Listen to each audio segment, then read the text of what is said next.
everything they look at, boom, it's hologram, boom, it's hologram, it's solid, it's real. So this is why scientists have to open their consciousness if they're going to get to the deep levels that we're talking about today. The other great characteristic of a hologram is that every part of the hologram contains a smaller version of the whole. Extraordinary characteristic.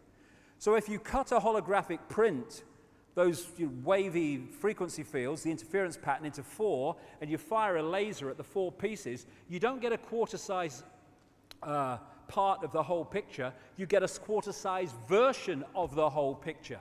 Everything is a smaller version of the whole. And that is why this works and what it's based on, if people started to realize it.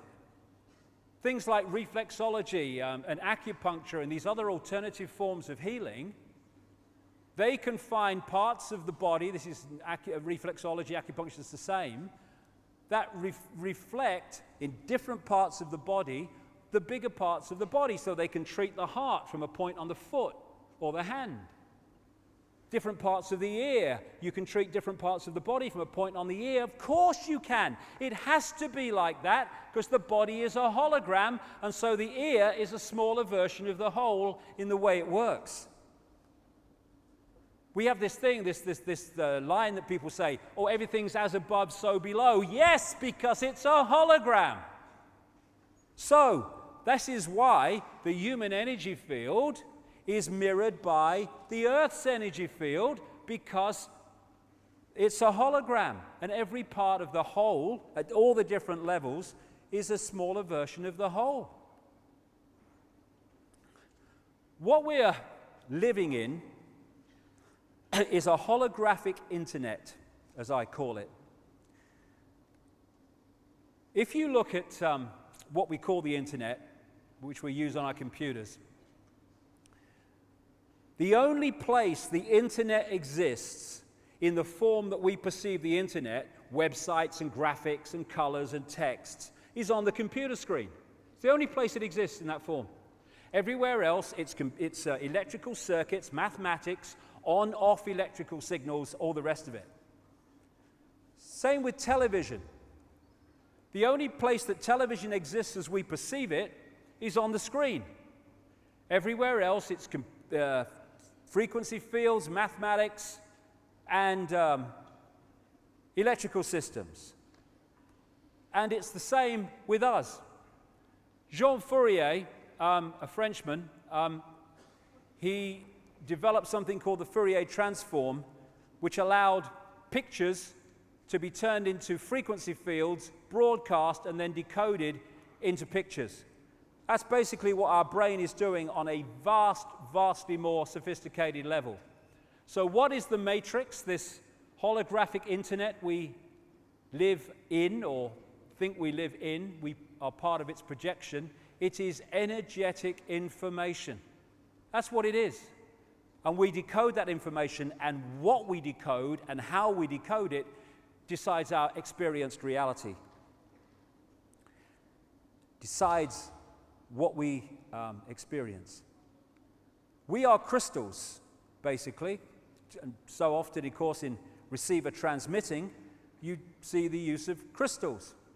The membrane of every cell, and we have trillions of them, is a crystalline substance. DNA is a crystalline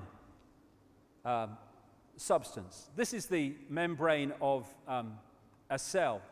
And electrical signals make these gates open and close, letting in what's good for the cell, keeping out what's bad for the cell, etc., etc. Which is why when we get involved in disruptive electrical and electromagnetic situations, these can open and close at the wrong times and lead to ill health. But we are crystals, and we are transmitter receivers of information. And this was an article on DNA that I read. From the characteristic form of this giant molecule, a wound double helix, the DNA represents an ideal electromagnetic antennae. Yes, of course it does. On one hand, it is elongated and thus a blade which can take up very well electrical pulses. On the other hand, seen from above, it has the form of a ring and thus is a very magnetical antennae. Don Juan, I think his name was, the shaman source of the Carlos Castaneda books, is quoted as saying this: "We are perceivers, we are awareness, we are not objects, we have no solidity, we are boundless, we, or rather our reason, forget this, and thus we entrap the totality of ourselves in a vicious circle from which we rarely emerge in our lifetime." And we don't do that because we're not meant to. Society is structured to keep us there. And these influences, programming information, sense of belief, the poisons we get in food and drink, religions that mess with our minds and close down our awareness, education and all this other stuff, medical drugs are affecting the decoding of this information, what we decode, how we decode it, and what range we decode. And at the level of the real manipulators, that's coldly, calculatedly done to put us in a vibrational prison we call a world. Bewildered world, going through it. What the hell is it all about? I don't understand. This is symbolic of the world we live in. For a body, computers. And we tap into this World Wide Web, you might call the cosmic internet, the holographic internet. And it's not, this is symbolic, the wires between them, because it ain't like that. It's like this. This Brixton Academy has wireless internet. It's here, everywhere, around us. We can't see it. It's not affecting our perception at all. But if I tune this computer to that Wi-Fi wireless internet, on that screen will suddenly appear that internet, that reality. And what we're living in, where are we, is a holographic internet, and that information exists everywhere around us, and we're decoding it unknowingly, though not now, increasingly, into this reality we think is the world. And so you had that scene in the Matrix movie, the first one, where Morpheus says, the Matrix is everywhere. It's all around us, even now in this very room. You can see it when you look out your window or you turn on your television. You can feel it when you go to work, when you go to church, when you pay your taxes. It is the world that has been pulled over your eyes to blind you from the truth. What truth? That you are a slave, Neo. Like everyone else, you were born into bondage, born into a prison that you cannot smell, taste, or touch, a prison for your mind. And the Matrix is everywhere because it is like a wireless internet which we're decoding. And we can decode vast areas of this internet. Or, as they do in China, that internet can be firewalled off so we only access that which suits those in control. And that's basically what's happened to us, not least through genetic manipulation.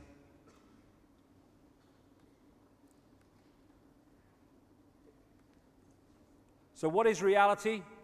It's the frequency range that we are decoding, and it's how we are decoding it. So when you got miracles, there are no miracles. No such thing. There's only understanding reality more than you are when you perceive them as miracles. How can it be that you can walk through fire in a certain state of consciousness and not get burned, and you can walk through fire in another state of consciousness and be in the ambulance in 10 minutes? It's simply your connection, your interaction with reality is different. If you believe, and it's programmed into the software, that if you put your hand in fire it will burn, it will burn. But if you can go to another level of consciousness that's beyond that, then you can walk through fire and not get burned, as many people do. That's not a miracle. It's just decoding reality in a different way. And we have the potential to decode a sodding paradise, which is why this has been kept from us. In the Matrix movie, there is no spoon. It is not the spoon that bends, it is only yourself, exactly.